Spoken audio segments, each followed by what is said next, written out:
Hello.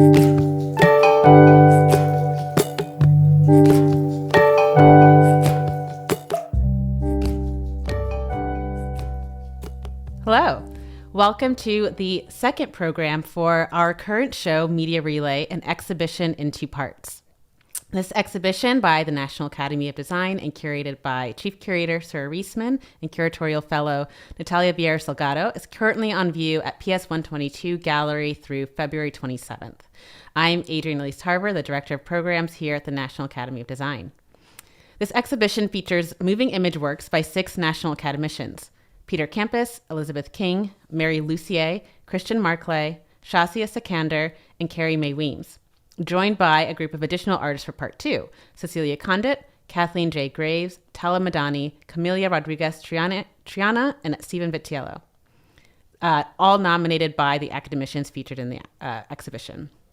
Tonight will be a conversation between National Academician Elizabeth King and sound artist Stephen Vitello, who was nominated by King to join the second half of the show. We are really excited to be able to show media works, and it's a bit out of the expected for the National Academy. Especially in this duo, we thought we would allow this program to highlight sound. So tonight, you may notice not just my own, but all of our setups are a little different, a little bit more advanced. We are using headphones and microphones because after tonight's program, we will have a very special edition of The Conversation edited and produced by See Through Sound, the same guys that produce and edit our podcasts, which will incorporate sound from these artists' work. You'll be able to access and listen to this new produced version of The Conversation before the exhibition is over on our website. Please join the curator and artists after the conversation for a live Q&A. There's a Q&A function at the bottom of your screen, so throughout the conversation, you can type your questions there, and we will make sure that Sara and the artists see it after the conversation. It is now my pleasure to introduce Sara Reisman. Sara Reisman is a Chief Curator and the Director of National Academician Affairs at the National Academy of Design.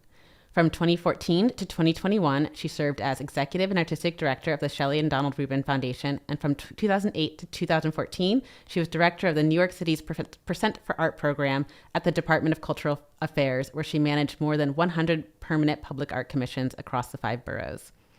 Reisman has taught at UPenn, SUNY Purchase School of Art and Design, and since 2016 is on the faculty at SVA's Curatorial Practice Master's program. She's been awarded residencies by Art OMI, the Foundation for a Civil Society, Artis, CEC ArtsLink, Futura, and the Montello Foundation, and earned her BA at the University of Chicago and was a Helena Rubinstein Curatorial Fellow at the Whitney Museum of American Art Independent Study Program. Are you welcoming now?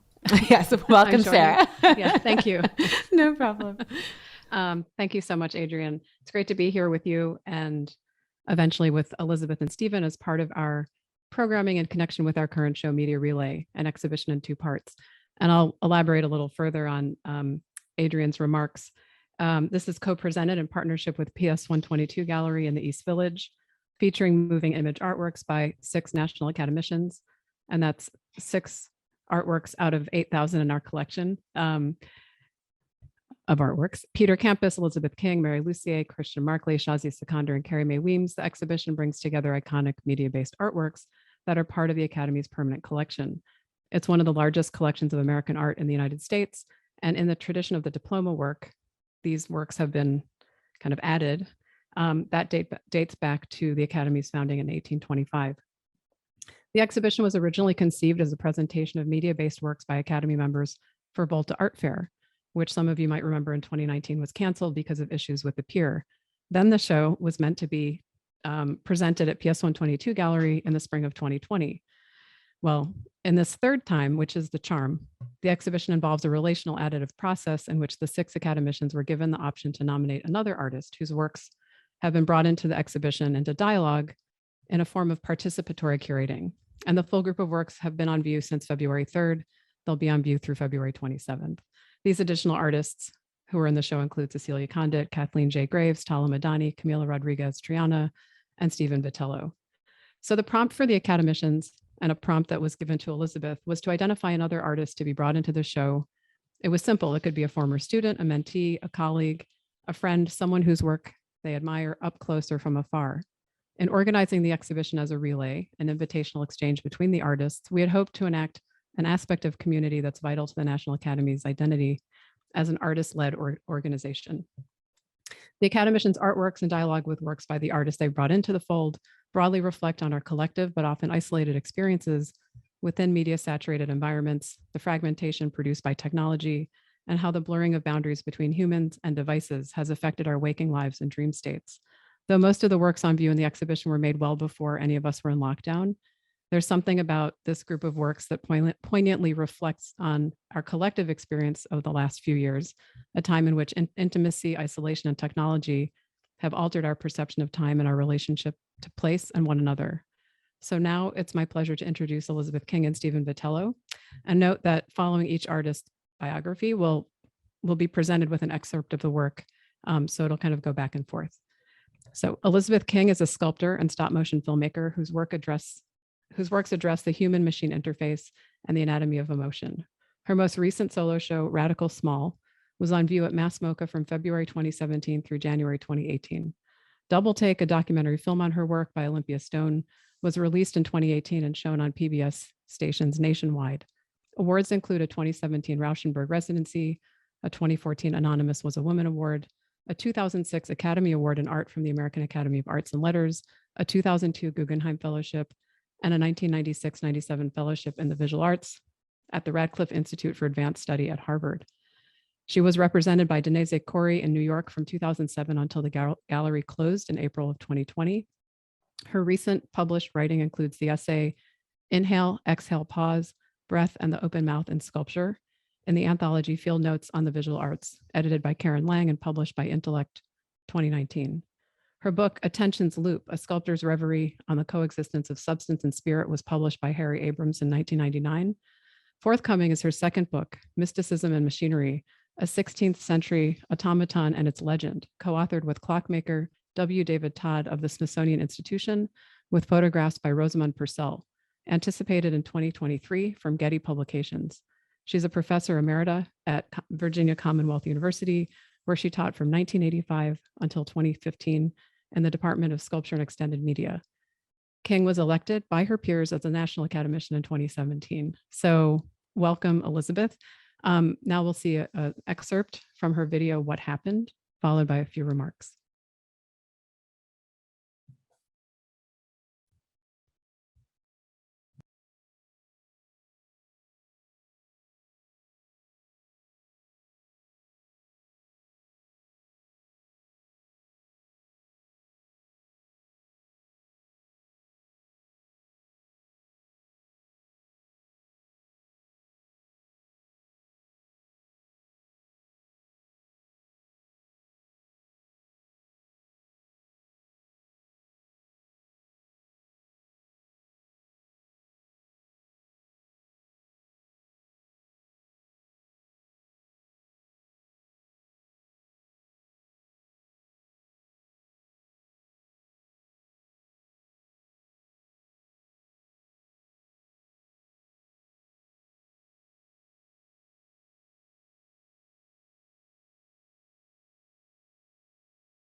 Hi, everyone. I wanted to jump in here in the middle of Sarah's introduction and say just one or two quick things about that film. It wasn't an excerpt, you just saw the entire piece.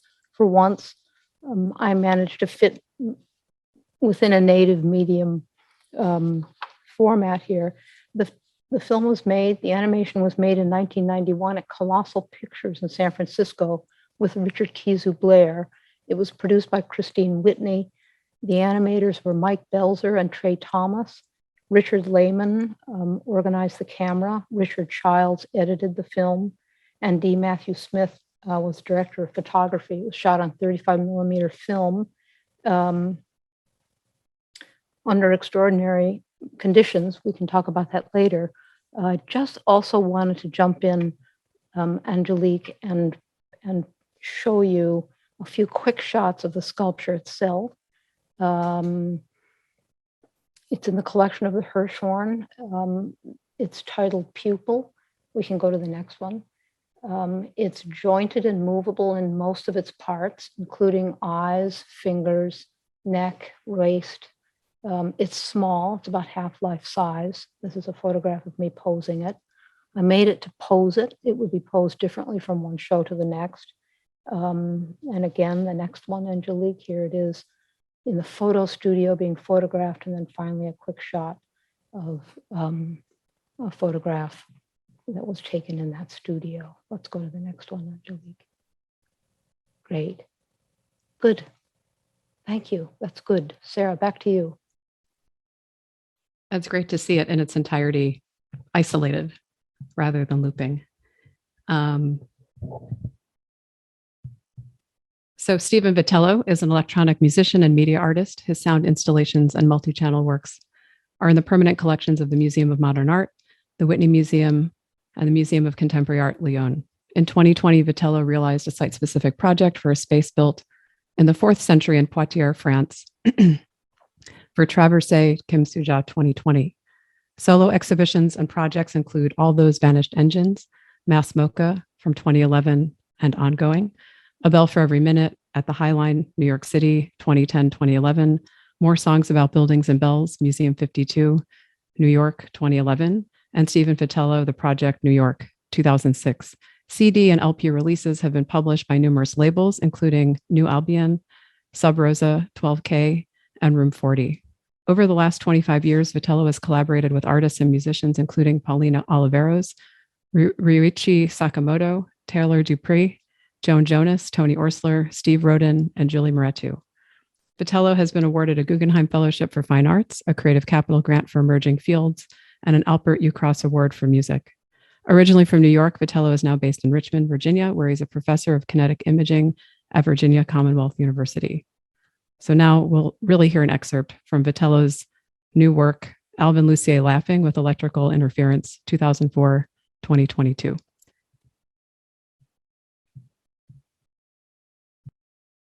Two or 3 days before I left, I borrowed a DAT machine and a microphone and a bunch of balloons.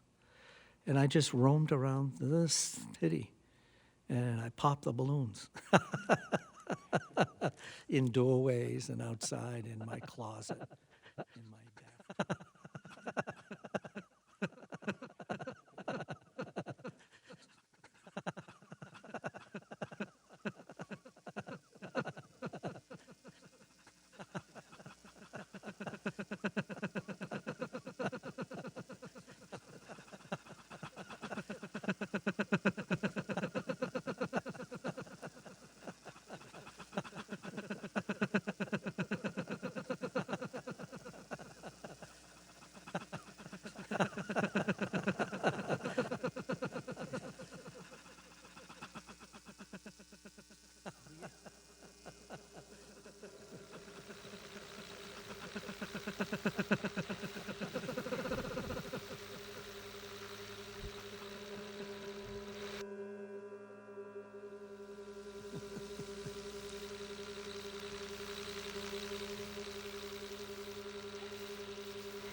I didn't care about where I was. I stepped out.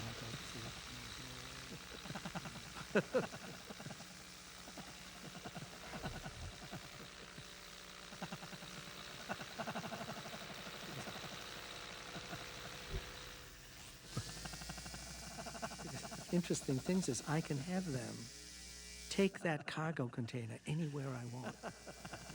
They could take it to Sweden, Berlin, or Paris and park it somewhere. And there would be my little piece. I thought I would to take a couple of glasses.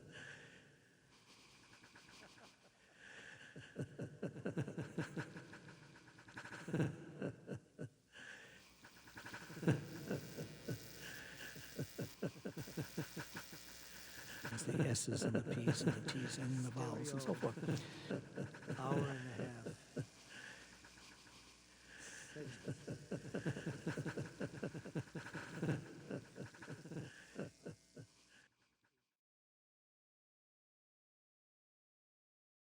So it's always interesting. It's always interesting how during a panel or during a kind of live Zoom event, the experience of artwork changes. It's somehow enhanced. I don't know, Elizabeth and Stephen, if you want to join on video now. You're welcome to if you like. Hi, nice to see you. You too, thanks. Yeah. So welcome. One of the things I think is interesting to see is how both of these works are really about different aspects of the senses or different senses. And Elizabeth, you depict the senses and what happened. Pupil, the figure is inspecting her hands and kind of there's a point where she's smelling, and then the eye is kind of checking us out, and then listening and kind of watching the installation of Alvin Lucier laughing. It's almost as if you can feel the vibration of the sound being transmitted. So I think there's an interesting interplay between the two of you in that what happened is silent and Alvin Lucier laughing is a sound piece, though we have a sculptural element as a kind of make an object out of it, right? But I wanted to start maybe just to go back. Last week we talked about backstories. What's the backstory of how the two of you know each other? You know, Elizabeth, you, I think, thought of Stephen right away when I contacted you about we're resuscitating this show and we're adding a new layer. So you went to Stephen. So you could, it's a question for both of you, how you met and what your... How did we meet? We met at VCU. Yeah. We met at VCU, and right when I started teaching in 2004, I heard somebody was teaching a class on noise in contemporary art. And I got all excited because I thought, I will have colleagues. And I reached out to you and said, can I come visit your class? And Simone Allen taught that class. That's with right. me, who has such an incredible grasp on sound from another direction. Yeah. Wow, so 2004. And you came in to a department that was not yet called, or was it called kinetic imaging?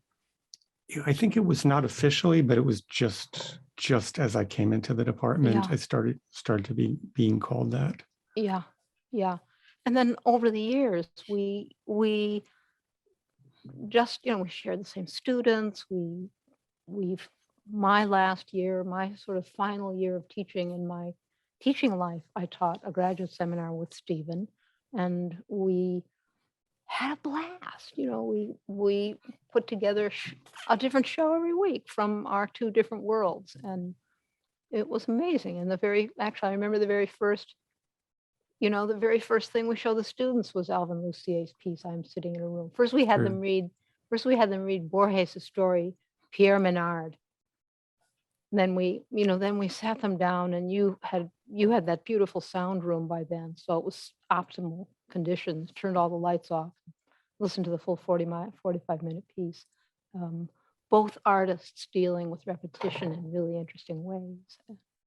And what was the sound room? Was that something like a studio on campus, or? Yeah, it's within my department. It's a multi-channel sound room. It's small. So it was, pre-COVID. It's amazing to think of 15 people squeezed in, laying on carpets and happily listening together. Yeah. Sounds great. I know. It was amazing. It was amazing. So yeah, I immediately chose Stephen for a couple of different reasons. I mean, first of all, an artist who listens, and who listens closely, not just to what you're saying, but to 1,000 other things going on at the same time. And I always found Stephen's work, I listen to it while I'm working. He's wonderful about sharing it. I have discs, I have files. I love the way it unfolds in time. I love the way it operates on my mind. I love the way it tracks sort of the neural behavior of the mind, its immediacy. I love his immediacy and his mobility. a walk in the afternoon can generate a work of art that night. Um, his ability to move through institutions and locations and find and capture and catch for us things that might elude us. And my own curse, the curse of the long form, is remedied and um, rendered moot in the presence of Stephen's spontaneity and his immediate relationship to the world. So yes, I chose Stephen right away. Thank you. So the two of you work, I mean, between you, there's a range of media in play. And I wonder how you think about obsolescence in relation to the technologies that you use in your work. And I ask this partly, I'll get to the durational aspect of both works, or how long the sort of like time frame that it took to make each work from beginning to end. But I wondered if you could just talk about obsolescence, because I mean, it's been a long conversation, I think, in obviously the world of technology and art. But we think about just installing this exhibition at PS122 Gallery. It's like some of the works in the show, well, Elizabeth's is one of the older works starting in 1991, but there's telephones from 1995 by Christian Marclay. I mean, all the kind of things we do to show that work that was made then, to adapt it, to bring it into kind of contemporary technology. I mean, it's not there's a lot of labor in that and a lot of work that goes into thinking that through to do it right. So I'm just setting up the question. Obsolescence, what do you think? Yes, and I have too many answers because it makes me think of too many things. I do think of how quickly technology changes. My day jobs before I started teaching, I worked at Electronic Arts Intermix for 12 years, and I worked at the kitchen for 3 or 4 years as media archivist. And just to get works into distribution meant constantly dealing with obsolete formats, hoping things that had survived. Sometimes they had changed. I remember transferring to Bruce Nauman films where the color had changed, and he ended up saying, okay, I accept this new color, and rebranding them.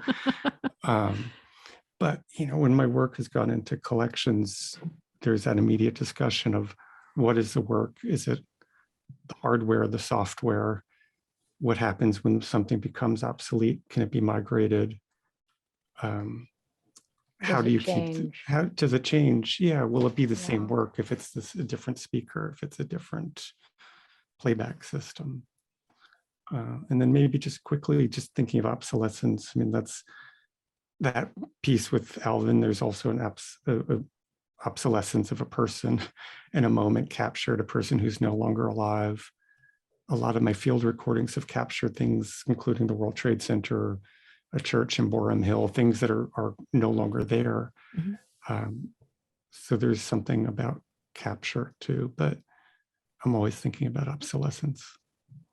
I just am thinking while you're talking, like we have pictures of those places and those people, but why is it that the sounds that are connected with the World Trade Center or Alvin laughing, why are those sounds, why do they feel so much more immediate and so much more direct and such a time machine, more than images? I don't know the answer. What would you say? To me, it's always that if you're listening first, it hits you emotionally. That there are some great, there's so many images of the World Trade Center from the World Trade Center, but to strip that away, close your eyes and just listen, you're feeling it, and then maybe creating your own visualization, which is less, it's different than being told something through an image that has power, but maybe is processed intellectually first. There's just, there's something about the sound that feels very much like you've traveled back in time in a direct way, and yes, in an emotional way as well. For me, that piece, What Happened, was shot on 35 millimeter movie film, and this was well before computers had any role at all, or much of a role in the making of animation. There was a computer program for the motion of this camera, which was a huge camera on a railroad track, and there's a little bit of camera tracking in that animation. But other than that, the animators, Mike Belzer and Trey Thomas, worked out of their heads as a kind of invisible chess game. They could see only the last shot. So across a given day of work, when there may be many hundreds of shots, they had to just imagine what they were doing. And the next day we would look at the dailies and only then see what was happening. So that's now a very obsolete way of working. Now there's drag and frame. There's ways that an animator can see the entire sum of the shots of that day or the day before, can run through them quickly, has a sense of the momentum, where the motion is going, where the hand is going. So I just can't say enough about the skill of the animator in animating an object that might have 6 or 7 moving parts, moving at different speeds and on different trajectories, and keeping it all in their head. Originally, the Volta plan with Anna Thomas was to bring Mike Belzer here from Seattle, and he did come because that show was canceled at the last minute. We were ready to actually do an animation in front of people at the fair, something that Mike has done before. He actually did it for Henry Selick in front of 2,000 people once in an auditorium in LA. He did a little sample stop frame animating while Henry talked about what was the film, the wonderful, his first big film after James and the Giant Peach. Oh, I can't remember it, but anyway, we're sad we didn't get to do that. And I hope Mike is listening to this tonight, because he had everything to do with bringing that piece to life. One other comment about obsolescence. So back in 1991, we looked at this piece on tape. Typically a film would be transferred to tape, 1-inch, say, tape, and edited on tape. And then we would watch it in 3/4-inch tape or 1/2-inch tape. Well, 10 years later, there were DVDs. So the original version is much softer. We remastered it. We went all the way back to the film and remastered this film in 2005. And it's much sharper now. So, there's all sorts of little, you're more aware of it as an object. And so it changed, as we changed the platform and went into a digital world with it. So it's a big thing, like I went for it. I bought the first DVD players. I bought the first Laserdisc players. I bought, and then, year after year, trying to accommodate myself to the newer and better equipment, crowned by this year, Sara, in which you found a very beautiful screen, and We just found it.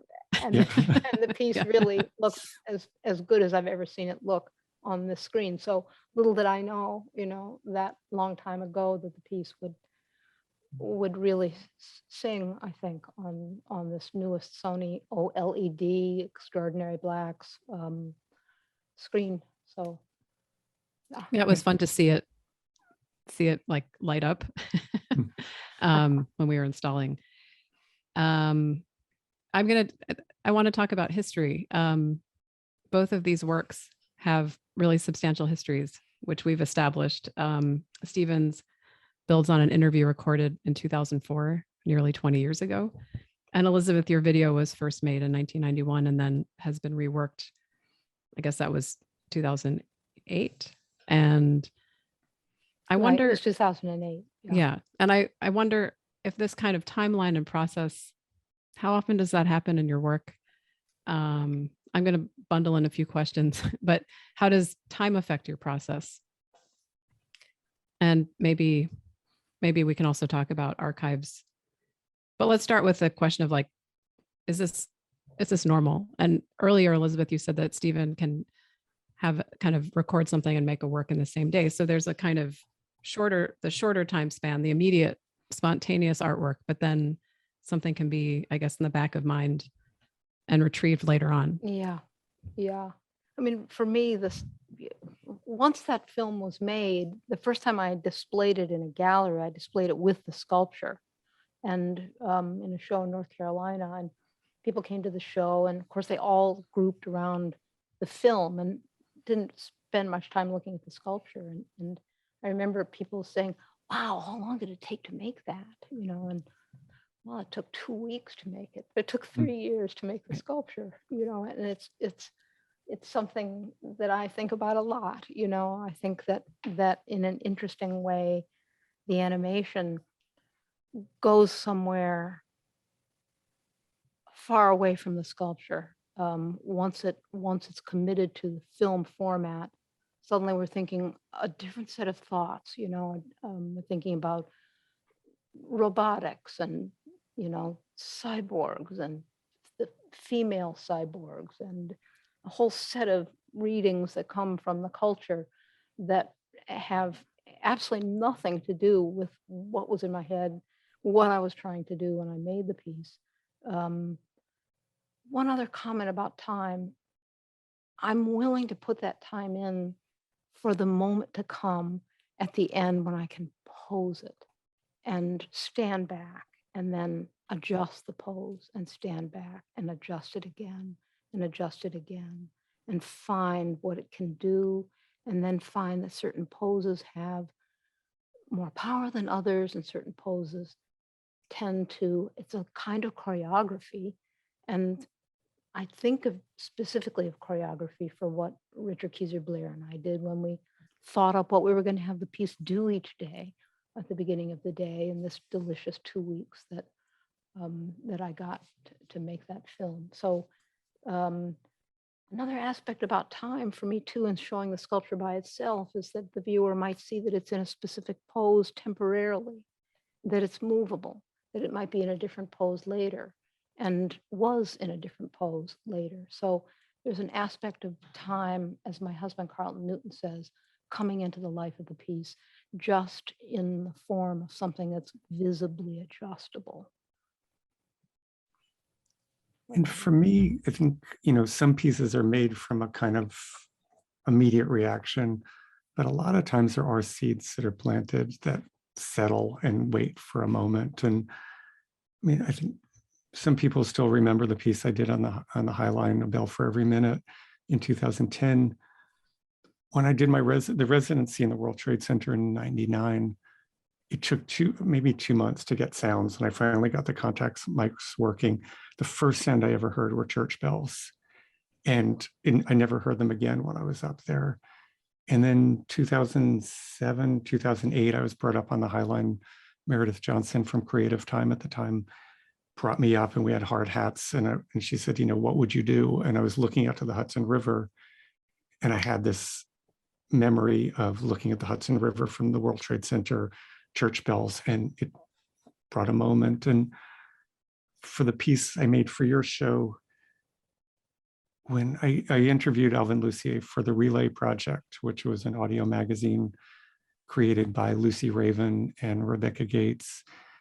And I remember at the time, he was so sweet and so kind, but I just kept hearing his laughs, Alvin Lucier's laughs, and thought someday I should do something. And with Liz's generous nomination and your invitation to me to join the show, it was just as Alvin had passed away.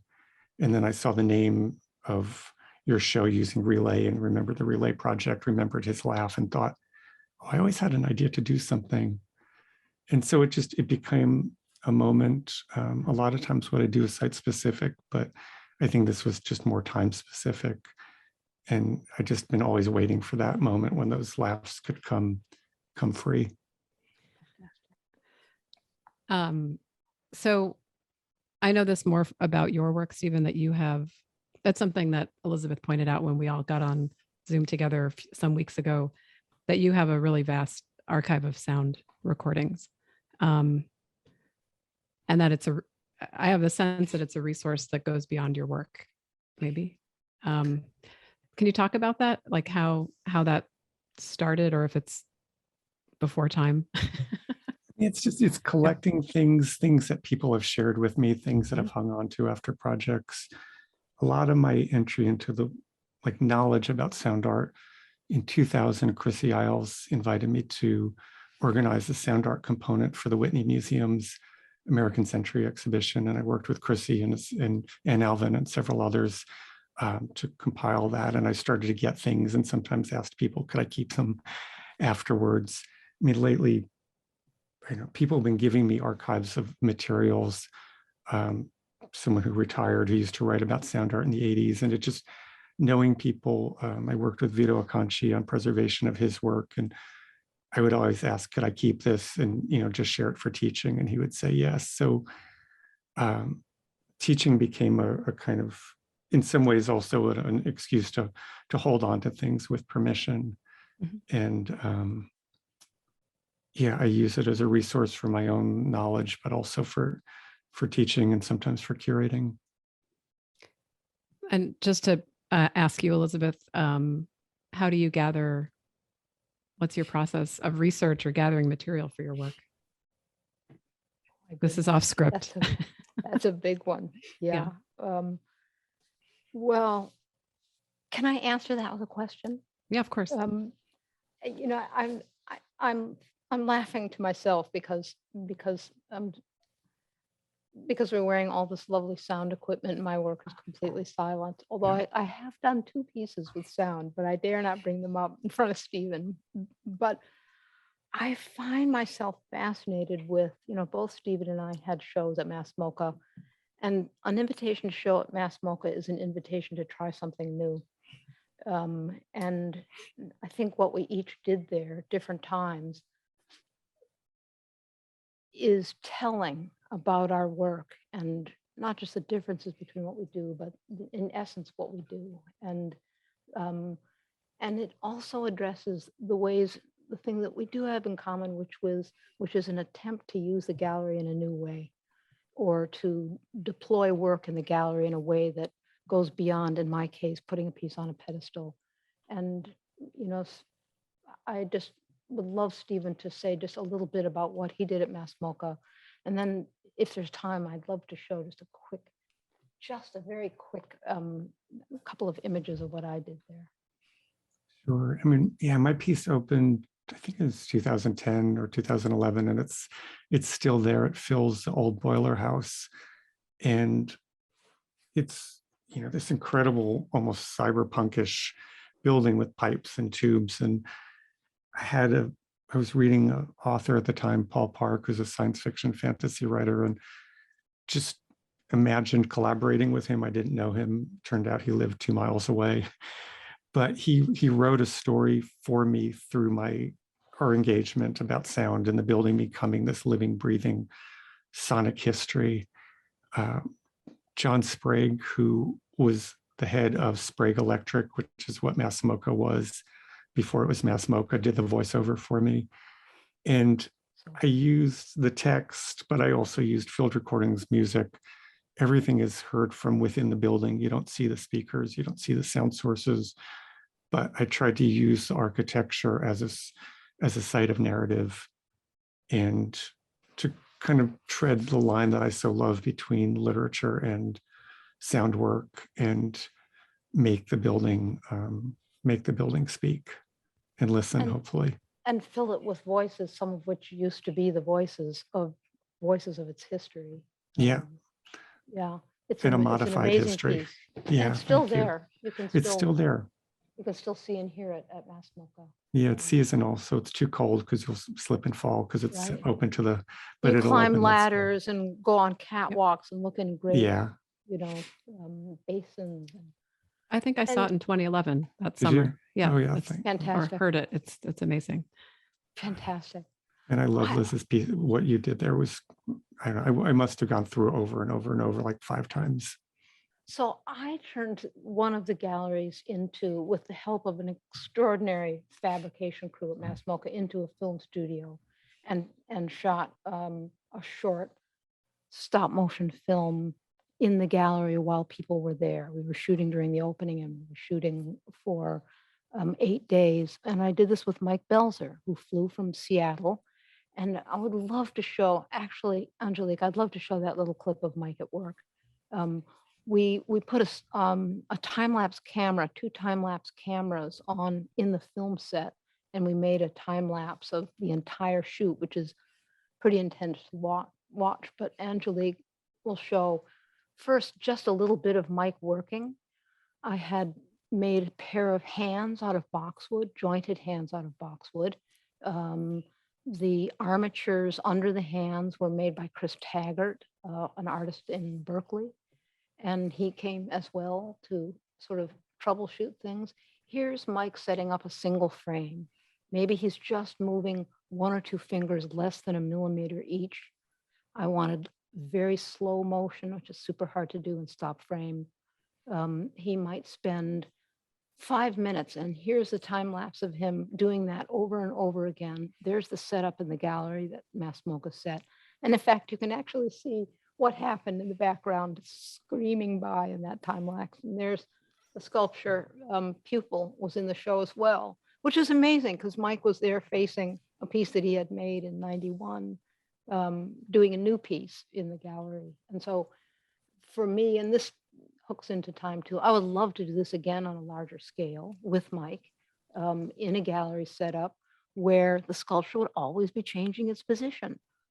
To me, a dream come true. You know, you might walk through the show and walk out again, it would be in a different position. You might come the next day, it would be in a different position. Meanwhile, there would be this lovely accrual of footage and potential narrative and the life of the piece in time. So I think Stephen and I both tried to use the show space at Masmoka. And I think you do this anyway, Stephen. Every show you do that's in a gallery is a show where you're thinking hard about what can be seen in the gallery as well as heard in the gallery, what its acoustics are as well as its volume, and what sound in space is as well as, this is another thing I want to ask you, sound in space versus sound in time.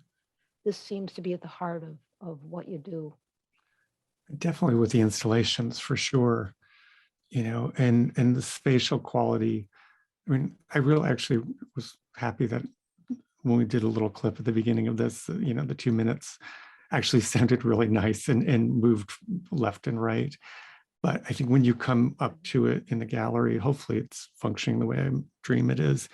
It's almost like the sounds are hovering up and moving out and crossing.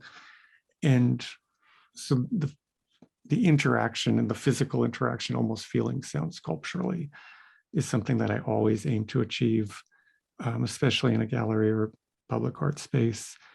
And then time too. I mean, it's a 14-minute work that has transitions and almost little chapter headings when Elvin is clear again between the laughter variations and the electrical interference that just buzzed weirdly through my system only that day ever. Talk about that. Yeah, and that's, and, I mean, I was transferring, I had his laughs and I had his voice, and I was moving between 2 systems the way I always did. And it just started to buzz, and the buzz started to move through the delays that I had in my mixing board. And, maybe someone's going to tell me it's out, there's something wrong with your patch cable, or there was, radio interference, or there's aliens, but whatever it was, I just wanted to embrace, keep it.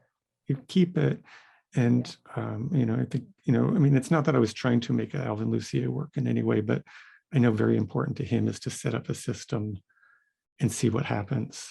So I also wanted to honor, well, this is what I'm supposed to get rid of, but it's also wonderful. So I'm going to amplify it. Mm-hmm. Fantastic. Really great. Thanks. Go ahead, you go. I would, I'm frantically thinking in the back of my mind how to answer your question, which is difficult to answer, but maybe I could answer it. Maybe I could ask Angelique to show those 5 quick little images that would let me, and that would indulge everyone and let me just think out loud about the different forms that my work takes. This is one of the hands that you saw Mike animating at Masmoka, which I finished just before that show. It's a half-life size boxwood jointed hand with an opposable thumb. Here's a picture of me holding it. You can see its size. This was the announcement for the Masmoka show. And then here's just a very short clip of its mate animated in London with the Danish animator Peter Dodd. for another animation project. Did that clip come up, Angelique? This is a film still from that. We want to see one quick 6-second film still here.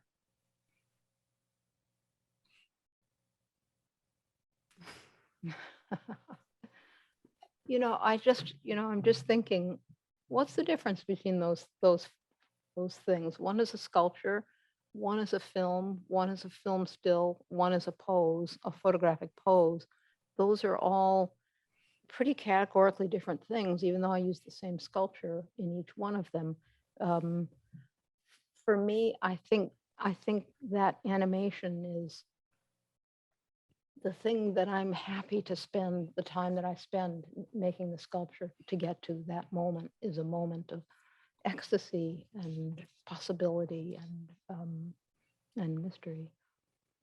I don't think that answers your question, Sarah, but That doesn't matter. I think we're getting somewhere else, which is interesting. yeah. I'm not sure what the question was, because there were a few, but what I liked with the hand just now is we got to affect or gesture, Yeah. right? And between the two of you, what's interesting, and because you are both largely media-based artists, working with media. Well, everyone's a media artist because painting is media, everything is. But newer media and technology. And what I wanted to point to is, or just sort of ask you to consider is, earlier, Elizabeth, you were talking about the idea of making the sculpture and then making the film, and the idea that's, you just said that getting to that point is like this great moment of ecstasy. But what I was thinking earlier, and it goes to Stephen's work that's in the show that's new, and it's installed on a shelf with 2 speakers, the chords are exposed. I mean, there are a number of aesthetic decisions made in how that's presented. And so for both of you, I think the question is partly about, like, where does the work reside? And I think you asked this earlier. One of you asked this. I can't remember who it was. I think it was Elizabeth. But where is the work? Is it in the object? Is it in the movement? Is it does it matter? It's a great question, and it's a deliciously indeterminate subject. All we can say, at least in my case, is that there's very different things going on in each of those hands. And what about you, Stephen? Where does the work live? It lives between your 2 ears, yeah? Or the ears of the visitor. Yeah, the guest. Yeah. Yeah. The walking visitor, often, most likely. Yeah. This is I love a piece that you did in which you recorded wind. There's a place is it in West Virginia that's just extraordinarily windy? It's amazing. It's so important to me, and it's barely known, that project. But there's Peters Mountain that borders Virginia, and West Virginia gives off this wind that's unlike any, or maybe it's similar to something in England, and when it's at its most extreme, it roars. I have trouble saying that word, but like 1,000 lions, as my friend Amy, who lives in West Virginia, says. But yeah, I've been interacting with that wind for several years, but also the people who live with it. Who live there. Yeah, you've interviewed them. They've described it. You've recorded it. Yeah. So that's a wonderful question. The question of location for that piece is fantastic. Another thing that dazzles me about what you do, that you can be so mobile and capture these extraordinary things. Yeah, this is unrelated to any questions, but I was just thinking about the movement of the hands and the variability of your work. I think of you as sculptor first and foremost, but I wondered if you'd ever worked with a choreographer, or what that would be. That is a great question. I have a beloved friend, Chris Burnside, a choreographer and dancer here in Richmond, who was chair of the dance department for many years and really changed that department in an extraordinary way. And we've talked about it.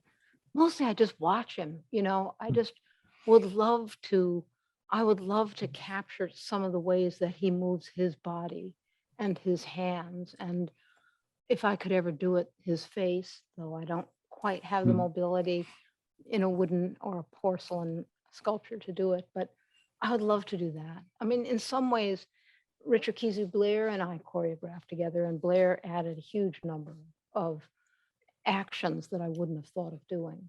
Definitely. It like those crazy fingers, that was Blair's choreography, and an extraordinary accomplishment for the animators to do too. So I would love to do more of that. Just love to. I feel like you were just dancing for us anyway. Well, wow.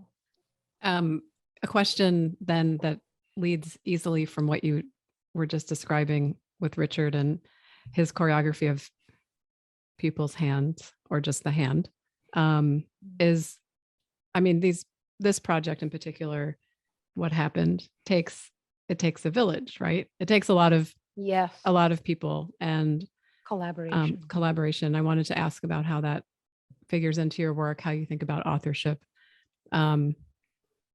because I think it varies from artist to artist, right? And Yeah. producer to producer. Yeah. I mean, I have really relied on the skills of some extraordinary people, photographers, animators, and in a more traditional sense, the foundry. You just can't do these things alone, for sure.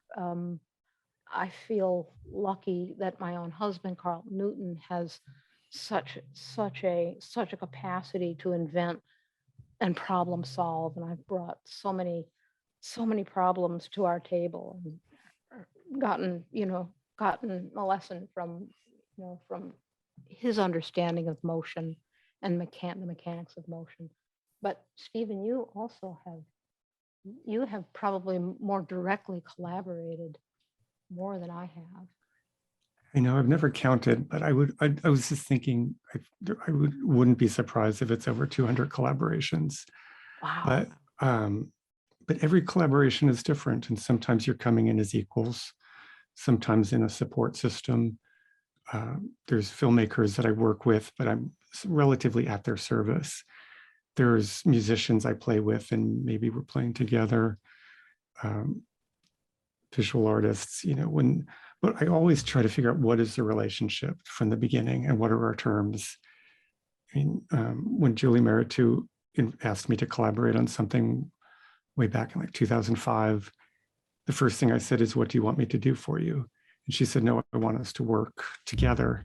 And then I understood that we had equal voice, or relatively equal voice. She may be making some of the most spectacularly gorgeous, impactful visuals that I could dream of, but that allowed me to know that my sound had a voice, that we were thinking of authorship. We did a piece for the Sydney Biennial, and she was asking for feedback because she was drawing, and I was asking for feedback as I was mixing. And that's the kind of dream relationship. But I've also worked with biologists or engineers. Yeah. And just every time I just try to figure out what are our roles, what are our expectations, and then listen to each other, and retain something of oneself too. Adrian's entered the building. Yeah, she's in the room. We need your sound. Yeah. Sound. So sorry. As I talked about how important sound is for this program, I'm the one who forgets to include my sound. So I'm going to say, I feel the anxiety of entering the room, knowing what it means every Zoom program. I don't know how to shift that. My presence, I would like it to be more positive. Thank you all. I was going to say, though, in this conversation of collaboration and thinking about, I mentioned in some of our earlier conversations, what I was really excited about between you two talking is the complementary aspect of Elizabeth's video having no sound and Stephen's piece being about sound. And in the absence of each of the sense that you guys sort of have absence in your works, I find that as an audience member, I feel a collaborative element, and that watching Elizabeth's work without sound, I imagine it can hear what would be the sound, and listening to Stephen's work, I'm imagining a person that I don't know. And so I feel like you give the space and the absence for the audience to collaborate with you, which is a really nice. That's lovely. It is. It's a nice aspect as an audience member as well. Sometimes it's hard to, it's hard to, you want to get out of the way. You want to get out of the viewer's way. Well, and that respect, I think, is felt as the audience member to just fill where you've left space. Yeah. Right. It's not like, it's immersive, but it's not totally resolved in a way.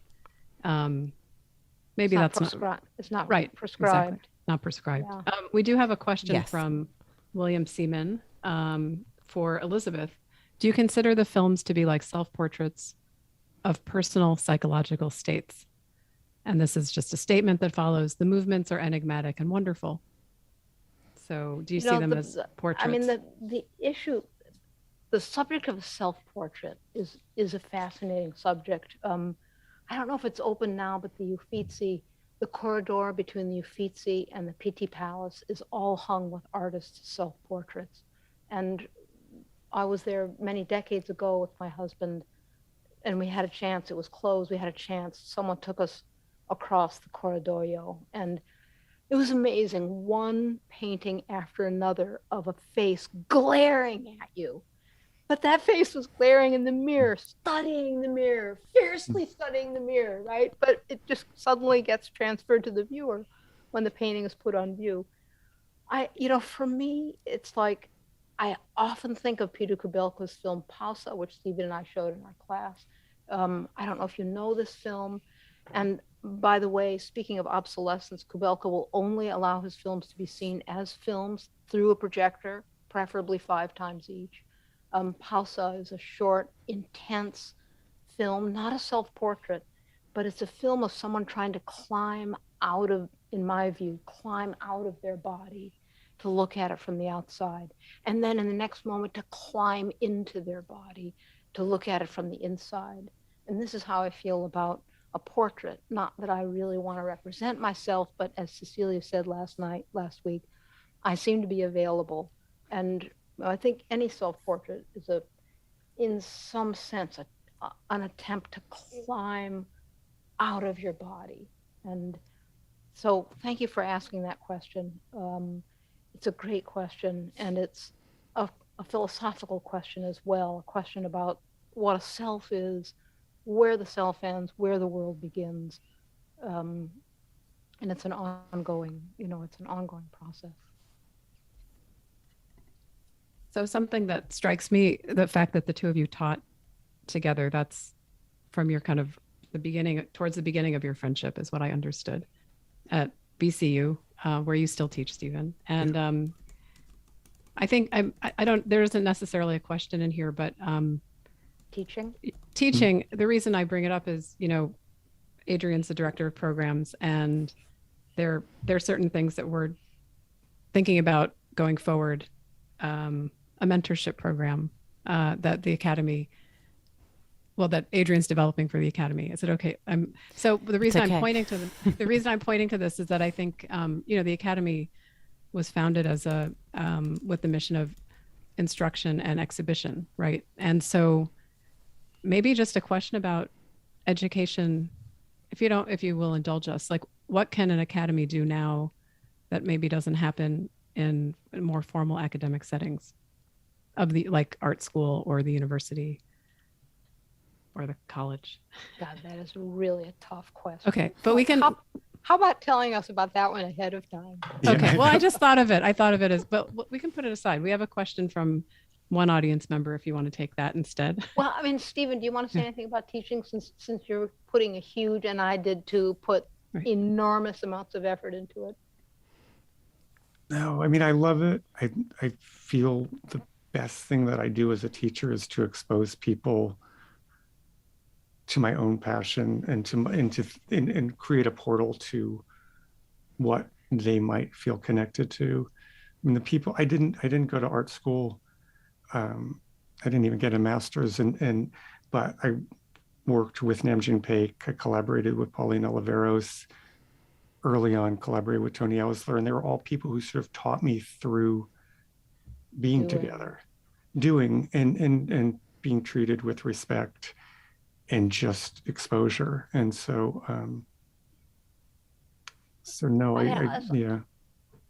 For me, it was worth it, all those years, what I did, because I was addicted to it, and I never got tired of seeing someone make something they didn't think they could make, or as Milan Kundera said, make something smarter than they were, and then get hooked.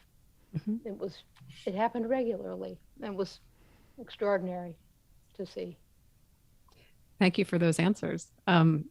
So one of our academicians, Leslie Wayne, has a question. She wants to know, have you ever collaborated together? And I'll add to it, would you ever? Could you? We haven't. I sometimes imagine sound for Liz's objects, and this would be a kind of, in my mind, at that moment, it's a collaboration at the service of, but I also think the beauty of her work is that they suggest sound without being sound. But if given the context, we're sort of doing it right now. Yeah, it's true. PS122 in an it's odd true. way.